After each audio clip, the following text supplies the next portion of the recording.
जब देश का प्रधानमंत्री ही ये कहता है कि कपड़ों से पहचाने जाएंगे, या फिर ये कहते हैं एक समुदाय के लोग हैं, एक समुदाय को ठेस पहुंचाने के लिए कहा जाता है कि वो पंचर बनाते हैं। जो आज जासूसी पकड़े जा रहे हैं करते हुए, ये वही लोग हैं कि उनका डीएनए चेक किया जाएगा और इस देश के लिए पूरी तरीके से अपने आप को गद्दारी करते हैं और पाकिस्तान जैसे मुल्क की और जाकर वहां पे एक जासूसी करते हैं। बीजेपी के वही लोग हैं जो इनका आरएसएस के दफ्तर में 2002 तक हमारे देश का झंडा भी नहीं लहराया गया है। सवाल उठता है, देश के प्रधानमंत्री के कार्यशैली पे अपने कामों का अंजाम दे रहे हैं सिर्फ इस तरीके से कि हम हिंदू मुस्लिम करते रहें। आखिर ये लोग पकड़े गए हैं, इनको अभी तक कटघरे में पूरी तरीके से खड़ा क्यों नहीं किया गया है और इनके घरों पर बिल्डोजर क्यों नहीं चला है? क्या आज वो जो यूट्यूबर पकड़ी गई उनके घर वालों को सलाखों में भेजा गया? अगर वो दहशतगर्द हैं तो ये भी दहशतगर्द हैं। सवाल उठता है गृह मंत्री जी पे, सवाल उठता है अजीत डोभाल जी पे।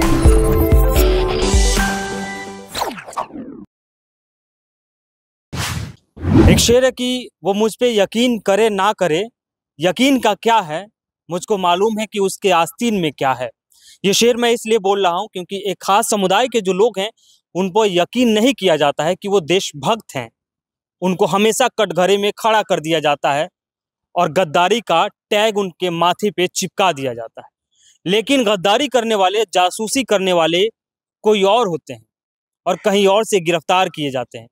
इन सब मसलों पे बातचीत करने के लिए हमारे साथ कांग्रेस के नेता हैं और पार्षद का चुनाव लड़ चुके। इनसे बातचीत करेंगे और बातचीत में बिलाल अहमद भाई से पूछेंगे कि भाई, शुरुआत यहीं से करते हैं बिलाल साहब, कि मुसलमानों पे गद्दारी का टैग लगते रहता है, जासूसी का टैग लगते रहता है, देशभक्ति पे सवाल उठाए जाते हैं, लेकिन पकड़े कोई और जाते हैं। इस पे क्या कहेंगे? सबसे पहले आपका बहुत बहुत धन्यवाद कि आपने आकर इन तमाम अहम मुद्दों पे बात करने की कोशिश करी और हमसे बात करने की रूबरू हुए आप।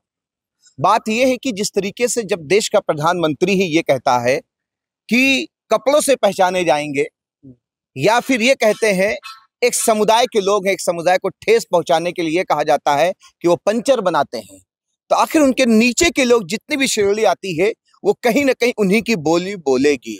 चाहे वो किसी भी समुदाय के लोग हों, चाहे सिख समुदाय के लोग हों, चाहे वो हमारी यूट्यूबर एक ज्योति मल्होत्रा जी हैं, उन्होंने इस बात को कहा और जो कि पकड़ी गई पूरी सबूत के साथ, और हमारी इंटेलिजेंस ने उसको पकड़ा और उसको पूरी तरीके से एक्सपोज भी किया, और उसके साथ साथ और बहुत सारे लोग हैं इस तरीके के। लेकिन देश के जो प्रधानमंत्री हैं या देश के जो गृह मंत्री हैं और जो आईबी सेक्टर है हमारा, या अजीत डोभाल जी हैं, इनका पूरा जो सिस्टम है आखिर कर क्या रहा पूरा सिस्टम। लेकिन सवाल उठता है उनकी नीति पे, सवाल उठता है देश के प्रधानमंत्री के कार्यशैली पे, सवाल उठता है गृह मंत्री जी पे, सवाल उठता है अजीत डोभाल जी पे। क्या जिस तरीके से देश की आन और बान और शान के लिए एक नौजवान किस तरीके से अपनी माँ को, अपनी बीवी को, अपने सुहाग को और अपने बच्चों को छोड़कर वहां पे खड़ा रहता है, लेकिन उन्हीं के थाली में बैठकर उन्हीं के साथ खाने वाले लोग और उस देश के लिए पूरी तरीके से अपने आप को गद्दारी करते हैं और पाकिस्तान जैसे मुल्क की और जाकर वहां पे एक जासूसी करते हैं, और जासूसी में उनको क्या इनाम मिलता है ये तो वही जानेंगे। लेकिन सवाल उठता है, आखिर ये लोग पकड़े गए हैं, इनको अभी तक कटघरे में पूरी तरीके से खड़ा क्यों नहीं किया गया है और इनके घरों पर बिल्डोजर क्यों नहीं चला है, और आखिर उनके जो जानने वाले लोग हैं उन पे तफ्तीश क्यों नहीं की जा रही? बहुत बड़ा सवालिया निशान है गृह मंत्री पर, अजीत डोभाल जी पर। ये लोगों की गिरफ्तारी हुई है हरियाणा से। जी। एक शर्मा नाम करके लड़का था, वो प्रयागराज से हुआ है। लेकिन गद्दारी का टैग और जासूसी का टैग तो आप लोगों पे लगता है भाई। आप लोग का एक पाकिस्तान से अलग कनेक्शन है। देखिए, यही तो हम कहना चाह रहे हैं। देश का जो मुखिया है, देश के प्रधानमंत्री हैं, ये कहीं ना कहीं पाठशाला वहीं से मिलती है इन लोगों की, वहीं से उनको सिखाया जाता है, वहीं से उनको पढ़ाया जाता है। आपको मैं बताता चलूं, आज बीजेपी ने पूरे देश में तिरंगा यात्रा निकाली है, और तिरंगा यात्रा निकालने में ये वही वो लोग हैं, बीजेपी के ये वही लोग हैं जो इनका आरएसएस के दफ्तर में 2002 तक हमारे देश का झंडा भी नहीं लहराया गया है। आखिर इनको तिरंगा यात्रा की जरूरत क्या पड़ गई, आखिर उनको इस तरीके की एक्टिविटी करने की जरूरत क्या पड़ गई। उनको करना कुछ है, बताना कुछ है, दिखाना कुछ है, बताना कुछ है। इसलिए मैं देश के लोगों को बताना चाहता हूं, ये वही लोग हैं जो देश को तोड़ना चाहते हैं, ये वही लोग हैं जो देश को बांटना चाहते हैं और सत्ता में बैठे रहना चाहते हैं। क्योंकि इनके अंदर जो डीएनए है ना, ये वही वाला है जो 1857 में जो टेबल के नीचे कुछ लोग थे, जो टेबल के नीचे जाकर उनको एक लव लेटर दे रहे थे, एक खत दे रहे थे कि आप हमें माफ कर दी, हम आपके साथ खड़े हुए हैं। जो आज जासूसी पकड़े जा रहे हैं करते हुए, ये वही लोग हैं। अगर उनका डीएनए चेक किया जाएगा तो पूरी तरीके से टेबल के नीचे वाला डीएनए निकलेगा। कहीं ना कहीं पाठशाला उनकी भी वही थी, कहीं ना कहीं पाठशाला इनकी भी है। आज नहीं कल देश उनको माफ नहीं करेगा और पूरी तरीके से कटघरे में खड़े होंगे। और देश का युवा, देश का नौजवान, देश का किसान, देश की माताएं, देश की बहनें सब पूरी तरीके से उसको माफ नहीं करेंगी। उनको ऐसी सजा देंगी कि वो लोग सोच नहीं सकते उनकी क्या सजा मिलने वाली है। तो मुसलमानों के बारे में कहा जाता है कि पाकिस्तान से बहुत प्रेम है उससे, क्योंकि पाकिस्तान मुस्लिम धर्म कंट्री है और मुसलमान यहीं से वहां गए हैं।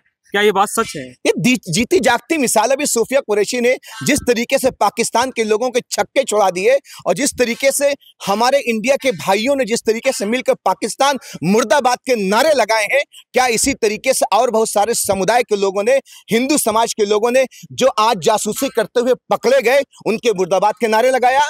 क्या आज वो जो यूट्यूबर पकड़ी गई, उनके घर वालों को सलाखों में भेजा गया? हम यूट्यूबर की बात नहीं, उसके साथ बहुत सारे लोग हैं, बहुत सारे चैनल हैं, क्या उनको वहां पर खड़ा किया गया? मैं बताना चाहता हूं देश के लोगों से, मैं बाई चांस नहीं हूं, बाई चॉइस हूं। हमारे पास हक था, हमारे पास राइट था पाकिस्तान जाने का, लेकिन हमें पता है यह हमारी धरोहर है, यह हमारे लोग हैं जिन्होंने इस सरजमीन को पूरी तरीके से सींचा है। और यही की मिट्टी जो है, अगर एक मिट्टी भर यहां से हम अपनी मुट्ठी से उठाएं और इसमें निचोड़ दें, इसमें जो खून निकलेगा, एक सिख भाई का खून निकलेगा और मुस्लिम भाई का खून निकलेगा, हिंदू भाई का खून निकलेगा। यही है हिंदुस्तान की डाइवर्सिटी, यही है हिंदुस्तान का प्यार, यही हिंदुस्तान की मोहब्बत, यही हिंदुस्तान की एकता, यही है हिंदुस्तान की मोहब्बत। लेकिन कुछ ऐसे लोग हैं जो देश की एकता को, देश की अखंडता को, देश के प्यार को उनको हजम नहीं हो रही है। इसीलिए हर चीज को, कौन है वो? तो आप पे लगता है कि आप मजहब पूछ के किसी को मार देते हैं,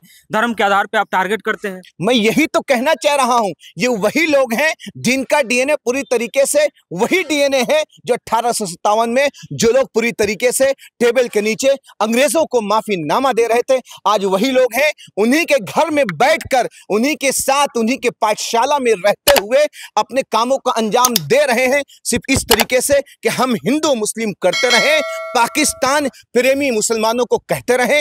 लेकिन अगर आप हमसे पूछेंगे, पाकिस्तान से प्रेम नहीं है? हमको बिल्कुल प्रेम नहीं है पाकिस्तान से। हमें सबसे पहले देश से हमारा प्रेम है। हमारे देश की आजादी के लिए जिस तरीके से हमारे पूर्वजों ने, हमारे बड़ों ने अपनी जान गंवा दी, अपने लोगों को गंवा दिया, अपने पूरी तरीके से तमाम चीजों को खत्म कर दिया देश की आजादी के लिए। हमें चांस था कि हम पाकिस्तान चले जाएं, लेकिन हमें देश की मिट्टी से प्यार था, देश के लोगों से प्यार था, देश की गंगा से प्यार था, देश की जो हवा, आबो हवा है उससे प्यार था, देश में बहुत सारी हमारी हिस्टोरिकल चीजें, हमें उससे प्यार था। अगर हम पाकिस्तान चले जाते तो हमारी जामा मस्जिद, हमारा लाल किला, हमारी ताजमहल, हम इसको कहां लेकर जाते? ये हमारे धरोहर हैं, हमारे मज़ारात हैं, हम इनको छोड़कर कहां जाएंगे? ये हमारा देश है, ये हमारा देश है, इसको हम किसी भी हालत पे हम झुकने नहीं देंगे। हम देश के प्रधानमंत्री जी से कहना चाहते हैं, मुस्लिम समाज पूरी तरीके से आपके साथ खड़ा हुआ है। एक बहुत अच्छा मौका था, पीओके कब्जा किया जा सकता था, पीओके पे इंडिया का झंडा लहराया जा सकता था, लेकिन उसको आपने खो दिया है। मैं कहता हूं बड़ी जिम्मेदारी से, एक बहुत ही मूल नागरिक होने के नाते कि हम आपसे कहते हैं, गृह मंत्री जी, अगर आपकी दूसरी मर्तबा कोई मौका मिले तो इस मर्तबा पीओके पे झंडा हमें लहराना ही होगा। मौका मिले अगर पीओके पे जाने का तो जाएंगे? सबसे पहले हम जाएंगे, देश के गृह मंत्री से कहेंगे हमें अनुमति दें आप, हम जाएंगे उन फौजियों के साथ, हम खड़े होंगे, AK-47 हम उनके साथ चलाएंगे। क्यों? देश का भाई है वो, हमारा भाई है, वो वहां पर खड़ा हो रहा है। वो एक बहन, अगर वहां शहीद, हमारा भाई शहीद होता है, एक बहन का सुहाग मिटता है, एक भाई की माँ गोश्त सोनी होती है, एक माँ एक बेटे का जो प्यारा प्यारा बाप कहने का वर्ड होता है वो खत्म होता है। इन तमाम चीजों को देखते हुए मुस्लिम समाज, बल्कि हम तो यूं कहेंगे पूरा समाज आपके साथ खड़ा हुआ है। और जो इस तरीके से एक्टिविटी करने वाले लोग हैं, जो समाज में असामाजिक तत्व के लोग हैं, उन सभी को दहशतगर्द कहना चाहिए। जिस तरीके से हम पाकिस्तान वालों को दहशतगर्दी करने वालों को दहशतगर्द कहते हैं, लेकिन मैं कहता हूं क्या जिस तरीके से नाम पूछकर कभी दलितों को मार दिया जाता है, क्या उनको दहशतगर्द कहा जाएगा? क्या किस लोगों को कभी कपड़ा देखकर, कभी टोपी देखकर उनको मार दिया जाता है, क्या जो लोग मारते हैं उनको दहशतगर्द कहा जाएगा? या फिर जो जासूसी करते हुए पकड़े गए हैं उनको दहशतगर्द कहा जाएगा? अगर वो दहशतगर्द हैं तो ये भी दहशतगर्द हैं। ये गृह मंत्री जी को, देश के प्रधानमंत्री जी को ये पूरी तरीके से घोषित करना पड़ेगा कि देश के लिए कलंक है और देश की उन्नति के लिए, देश के डेवलपमेंट के लिए कहीं ना कहीं इन लोग रुकावट हैं। इन पर देशद्रोह का मुकदमा लगना चाहिए। आपने सोफिया कुरैशी का जिक्र किया था बीच में। विजय शाह है, मंत्री है मध्य प्रदेश के, वो कह रहे हैं कि आतंकियों को बहन को भेज के पीएम मोदी ने उनकी ऐसी की तैसी करवा दी। मैं यही कहना चाहता हूं, मैं सबसे पहले यही कहा था, पाठशाला कौन सी है? पाठशाला के ऊपर एफआईआर भी बड़ी कमजोर होती है। हम यही तो कहना चाह रहे हैं।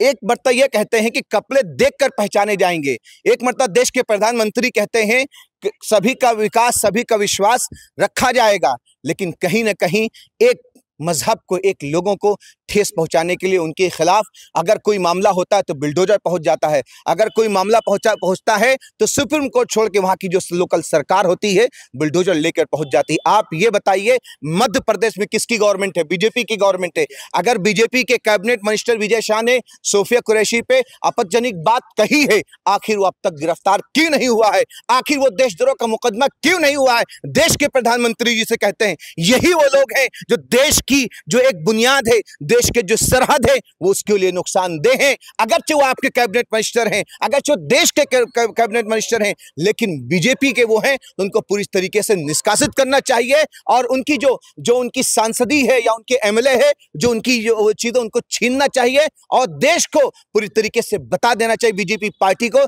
कि हम देश के लिए काम कर रहे हैं, ना ही हम कुछ लोगों के लिए काम कर रहे हैं। काम तो कर ही रही है बीजेपी, आप लोग नाटक कर रहे हैं। मोहन यादव कह रहे हैं कि कांग्रेस नाटक करते रहती है। अगर मोहन यादव जी कह रहे हैं तो विजय शाह जी को क्या कहेंगे आप?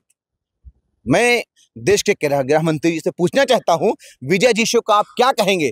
अगर वो सोफिया कुरैशी जी को जिस तरीके से आक्रामक हमला कर रहे हैं, और वो सोफिया कुरैशी जिसने देश की आन और बान शान के लिए अपने आप को वहां गई और वहां किस तरीके से पाकिस्तान को पूरी तरीके से तोड़ मरोड़ कर फिर वापस आ जाती हैं, वो हिंदुस्तान की झंडे के लिए, हिंदुस्तान की आन और बान शान के लिए, हिंदुस्तान की तमाम लोगों की इज्जत के लिए वहां पर जाती हैं, उन लोगों को बैंड बजा कर आ जाती हैं। लेकिन वही विजय शाह किस तरीके से आपत्तिजनक बात कहता है। देश के गृह मंत्री, देश के प्रधानमंत्री, अगर आपको शर्म इस बात पे नहीं आती है तो आखिर हम क्या करें? आखिर आप क्या करें? किसी के साथ आप कोई दुसौतेला व्यवहार करते हैं। आखिर हम पूरी तरीके से मांग करते हैं कि उस इंसान पर जो विजय शाह है उसको पूरी तरीके से देशद्रोह का मुकदमा लगना चाहिए, ताकि किसी दूसरे पर जो हमारे देश प्रेमी जो लोग हैं, अगर उनके खिलाफ कोई इस तरह की कोई आपत्तिजनक बात करे तो उनके ऊपर हिम्मत नहीं पड़ना चाहिए कि किसी फौजी पर, किसी आर्मी पर, किसी पुलिस वाले पर वो इस तरह की बात कर सकें। क्योंकि ये जो हमारा सबसे पहली जो बात है, ये जो आतंकवादी जो चीज होती है, ये मजहब कोई चीज नहीं होता है। मजहब के अंदर जो सबसे पहली बात कही जाती है कि सबसे पहले प्यार, सबसे पहले इंसानियत, मजहब हमें सिखाता है कि देश में हमें देश प्रेमी होना चाहिए, देश के लोगों के साथ हमें प्रेम रखना चाहिए। लेकिन जो इस तरह की बातें विजय शाह जी कर रहे हैं बहुत ही निंदनीय है और बहुत ही हम इस बात को खंडन करते हैं। और देश के गृह मंत्री से और देश के प्रधानमंत्री जी से हम विनम्रता पूर्वक अपील भी करते हैं, क्योंकि जनता आपके साथ खड़ी हुई है, उन पर पूरी तरीके से देशद्रोह का मुकदमा लगाइए और जो इस तरह की बात करे उस पर भी देशद्रोह का मुकदमा लगना चाहिए, वो किसी भी पार्टी का हो। बिलाल साहब, तो खैर जासूसी करते हुए कौन लोग पकड़े जाते हैं? इन्होंने भी कहा कि हमारे पीएम ने कभी कहा था कि कपड़ों से पहचानिए, कई जगह कहा जाता है कि हुलिया देख के पहचानिए कि कौन लोग हैं। खैर, इनके साथ क्या सरकार सलूक करेगी ये तो बात की बात है, लेकिन आपको चलते चलते बता दें कि अगर आपका नाम शिफाउर रहमान होता, अगर उनका नाम मीरान हैदर होता, अगर उनका नाम शर्जील इमाम होता, अगर उनका नाम, उस लड़की की बात कर रहा हूँ ज्योति मल्होत्रा का, अगर गुलफिसा होता, तो शायद बिना किसी चार्ज किए हुए फ्रेम या बिना किसी सबूत के, बिना किसी अपराध के उसे जेल में ढकेल दिया जाता। 4-5 साल अपनी जिंदगी का वो काल कोठरी में काटती, जैसे मिरान हैदर काट रहा है, जैसे सिफाउर रहमान काट रहा है, जैसे शर्जील इमाम, उमर खालिद, ऐसे अनगिनत नाम है कि नामों की वजह से वो गुनहगार हैं, अपराधी हैं। लेकिन जासूसी करने वाले कुछ और लोग होते हैं। जासूसी करने वाले अक्सर आप देखेंगे तो शर्मा जी मिलेंगे, पांडे जी मिलेंगे, तिवारी जी मिलेंगे या मल्होत्रा जी मिलेंगी, क्योंकि जासूसी खान, शेख, सैयद, पठान नहीं करता है, क्योंकि उसे वतन से मोहब्बत होती है। बिलाल साहब ने भी कहा कि हमारी मिट्टी है और हम मिट्टी से मोहब्बत करते हैं। हमारे पास चांस था पाकिस्तान जाने का, लेकिन हम नहीं गए। खैर, देखते रहिए कि जासूसी करने वाले इन 6-7 लोगों पे सरकार क्या एक्शन लेती है। जो भी अपडेट होगा आपके साथ शेयर करेंगे।